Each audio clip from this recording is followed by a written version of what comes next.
Hello guys, আসসালামু আলাইকুম। Welcome to our channel. আজকে আমরা কামরাঙ্গা মাখা। এর জন্য আমাদের কামরাঙ্গাটা খুবই ভালোভাবে ধুয়ে নিতে হবে। তারপরে আমরা খুব সুন্দর করে কেটে নেব। বন্ধুরা, কেটে নেওয়ার পরে স্টারের মতো হয়েছে।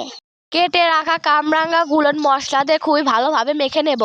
প্রথমে আমরা শুকনো মরিচ দিব, তারপরে আমরা গুঁড়ো মরিচ দেব, তারপরে আমরা এখানে লবণ দিব, তারপরে এখানে আমরা ধনিয়া গুঁড়া দেব।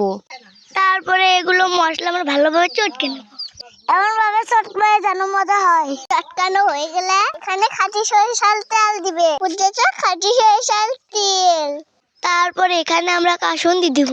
এবার আমরা খুব ভালোভাবে মেখে নেব, একদম চটকে চটকে, যেন মজা হয় সেইভাবে মাখাবে। এখানে আমরা ধনেপাতা কুচি দিব। তারপর এখানে আমরা ঝোলা গুড় দিয়ে দেব। ঝোলা গুঁড়ো দেওয়ার কারণে টক মিষ্টি স্বাদ পাওয়া যায়, খেতে এবং অনেক সুস্বাদু হয়। আমরা ভালোভাবে মেখে নিব। তোমরা এটা করে খেতে পারো, এটা অনেক সুস্বাদু।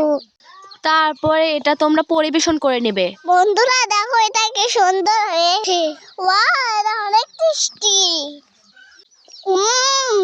আরে হ্যাঁ, এটা তো অনেক সুস্বাদু হয়েছে। এটা অনেক সুস্বাদু হয়েছে, মিষ্টি। আরে তুমি তো ঠিকই বলেছো, অনেক সুস্বাদু। আমার খুব ভালো লাগছে। বন্ধুরা, এটা তো অনেক সুস্বাদু। তোমরা একবার খেলে বারবার খেতে চাইবে। বন্ধুরা, এটা তো অনেক সুস্বাদু। আমি খেয়ে অন্য জগতে হারিয়ে গেছি।